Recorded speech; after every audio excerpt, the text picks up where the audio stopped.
If the foundation of a building begins to collapse, it is first the lower strata that collapses. You think by मनुष्य मात्राला जितकी शारीरिक स्वातंत्र्याची आवश्यकता आहे तितकीच मानसिक स्वातंत्र्याचीही आहे. ज्याचे मन स्वतंत्र नाही तो मोकळा असून गुलाम आहे. विश्व के सभी मेरे साथियों को राजरत्न अम्बेडकर की ओर से जय भीम, नमो बुद्धाय. द बुद्धाइज धम्मा के 72वें भाग में एपिसोड 72 में आप सभी लोगों का स्वागत है.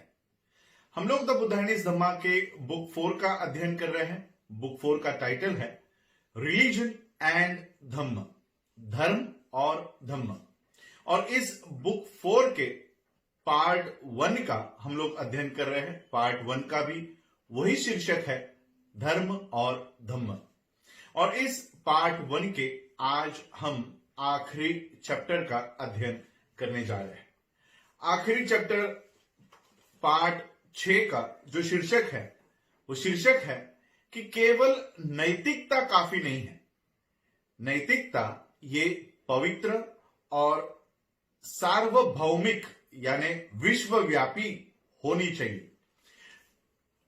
तो चलिए इस चैप्टर की शुरुआत करते हैं.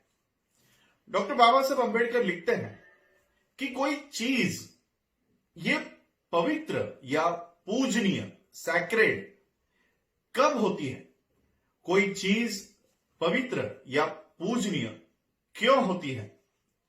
मानव समाज में चाहे वो प्राचीन आदिम रहा हो या उन्नत प्रगत विकसित समाज हो, कुछ चीजें या विश्वास या मान्यता ये पवित्र होती है और बाकी के सारे विश्वास, मान्यता, आदर्श ये अपवित्र होते हैं. जब कोई चीज या विश्वास, मान्यता पवित्रता के स्थान पर या स्थिति में पहुंच जाती है तब उसका मतलब होता है कि उसका कोई उल्लंघन नहीं कर सकता और वास्तव में आप उसे छू भी नहीं सकते, वो निषिद्ध है. इसके बिल्कुल विपरीत जिस चीज या विश्वास को या मान्यता को अपवित्र माना जाता है, जो पवित्रता के क्षेत्र के बाहर है, उसका उल्लंघन किया जा सकता है बिना किसी डर के या बिना अंतकरण में पछतावे के. इसका उल्लंघन कोई भी इंसान कर सकता है, इसके विपरीत आचरण कर सकता है, इसके विपरीत उस अपवित्र मान्यता के विपरीत वो बर्ताव कर सकता है. जो पवित्र है वो धार्मिक है, उसको लांघना अपवित्र माना जाता है. किसी चीज को या किसी मान्यता को, आदर्शों को पवित्र क्यों बनाते हैं? हमारा जो विषय है वो सिर्फ नैतिकता तक ही सीमित है. इसलिए इस बातचीत को, इस डिस्कशन को पवित्रता, नैतिकता तक ही सीमित रखते हुए ऐसा प्रतीत होता है कि नैतिकता को पवित्र बनाने के लिए 3 कारणों ने अपनी भूमिका निभाई है. और वो 3 कारण क्या है? पहला कारण है जो श्रेष्ठ है, जो सर्वोत्तम है, उसकी रक्षा करने की जरूरत. और सिर्फ जरूरत नहीं तो सामाजिक जरूरत, सोशल नेसेसिटी. जो श्रेष्ठ है, सर्वोत्तम है, उसकी रक्षा करने की सामाजिक जरूरत. इस सवाल की पृष्ठभूमि अस्तित्व का जो संघर्ष, हमने एक चैप्टर देखा था, अस्तित्व का संघर्ष, जीवन के संघर्ष और योग्यतम के बने रहने के कारण में निहित है. यह विकास के सिद्धांत से पैदा होता है. ये सभी लोग जानते हैं कि विकास जीवन के संघर्ष के माध्यम से हुआ है, क्योंकि पुराने समय में, आदिम समय में भोजन सामग्री काफी सीमित मात्रा में हुआ करती थी और जिंदा रहने के लिए जीवन का जो संघर्ष होते गया उससे यह विकास होते गया. वो संघर्ष, वो जीवित रहने का संघर्ष, जीवन संघर्ष काफी पीड़ादायक रहा. ऐसा कहा जाता है कि प्रकृति के दांत और नाखून ये खून से भरे हुए है, रक्त रंजित है। ये जो पीड़ादायक और रक्त रंजित संघर्ष हुआ, केवल वो ही उस संघर्ष में केवल वो ही जीवित रह सकता था जो योग्य है और जो शक्तिशाली है। समाज की असली स्थिति भी यही है। पुराने समय में जरूर किसी ने यह सवाल उठाया होगा, क्या जो योग्य है, जो शक्तिशाली है, क्या वही सर्वोत्तम भी है? क्या वही श्रेष्ठ भी है? क्या किसी दुर्बल को, क्या किसी निर्बल को अगर बचाया जाए तो अंत में वो समाज को बढ़ाने के लिए और समाज के लक्ष्य को प्राप्त करने के लिए क्या वो सर्वोत्तम साबित नहीं हो सकता?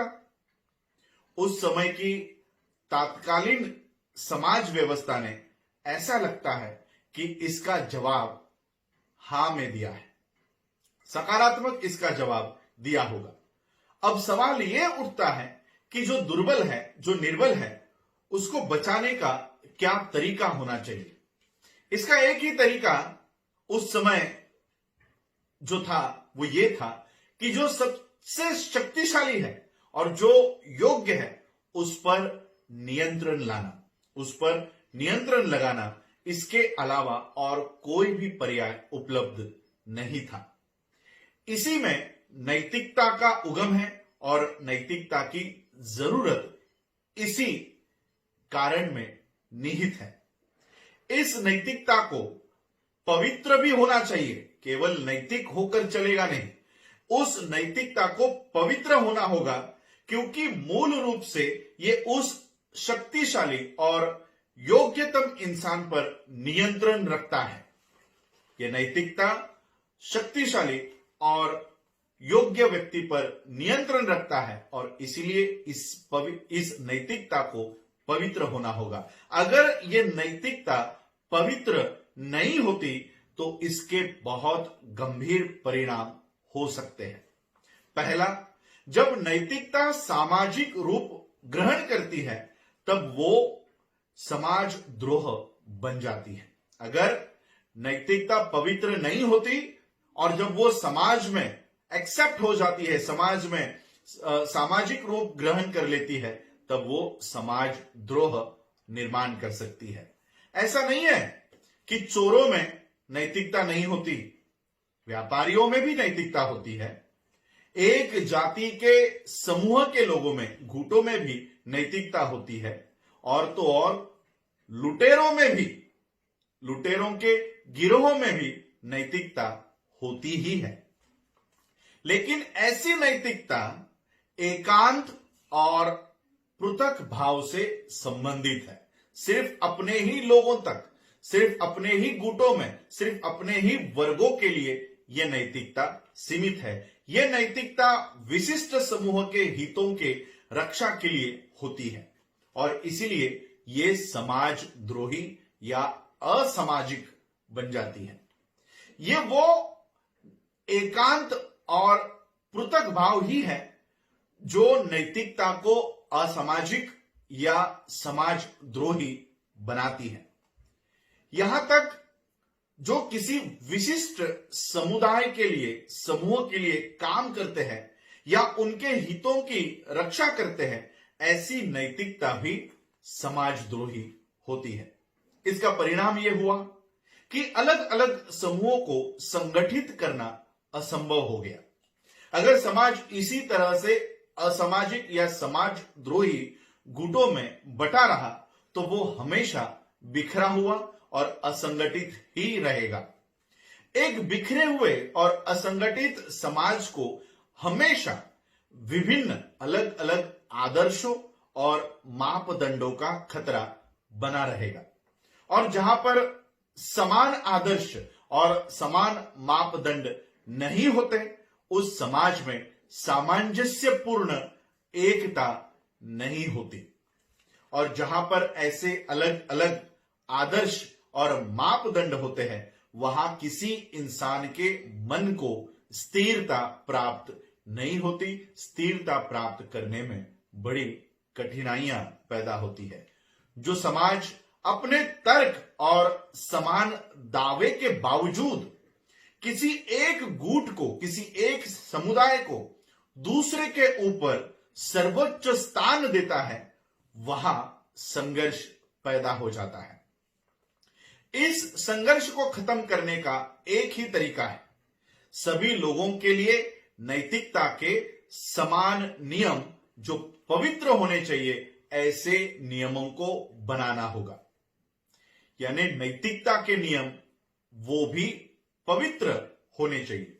नैतिकता को पवित्र और सर्वसमावेशक, सार्वभौमिक, यूनिवर्सल बनाने का तीसरा कारण है इंसानों के विकास का संरक्षण करना, इंसानों के प्रगति का संरक्षण करना। अस्तित्व के संघर्ष में या जीवन संघर्ष में या वर्ग संघर्ष में इंसानों के हितों की रक्षा नहीं होती। वर्ग संघर्षों में इंसानों के हितों की रक्षा नहीं होती। जो अलग अलग गुट या वर्ग तैयार होते हैं, वो इंसानों के मन को स्थिरता हासिल करने नहीं देते। वो तभी मुमकिन है जब समाज में समान आदर्श और समान मापदंड हो।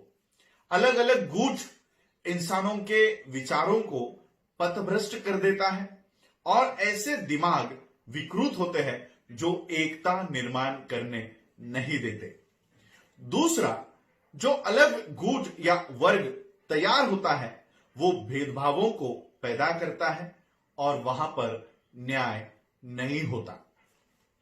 गुटों की निर्मिति इंसानों को अलग अलग वर्गों में विभाजित कर देता है, अलग अलग वर्गों में बांट देता है। जो मालिक है, जो मालिक पैदा हुआ है, वो हमेशा मालिक ही बना रहता है और जो गुलाम पैदा हुआ है वो हमेशा गुलाम ही रहता है। मालिक मालिक बने रहते हैं और नौकर नौकर बने रहते हैं। जिनके पास विशेष अधिकार है, उनके पास वो विशेष अधिकार हमेशा बने रहते हैं और जो दास है वो हमेशा दास बने रहते हैं। इसका मतलब है कि स्वतंत्रता तो होगी, लेकिन कुछ लोगों के हाथों में ही होगी। स्वतंत्रता होगी, लेकिन वो सभी के लिए नहीं होगी। समानता तो होगी, इक्वलिटी तो होगी, लेकिन वो केवल थोड़े लोगों के लिए ही होगी, वो बहुसंख्यक लोगों के लिए नहीं होगी। इसका उपाय क्या है? डॉक्टर बाबा साहब अंबेडकर लिखते हैं, इसका एक ही उपाय है, बंधुता। भाईचारे को सार्वभौमिक, यूनिवर्सल रूप में इसे प्रभावकारी बनाना ही होगा।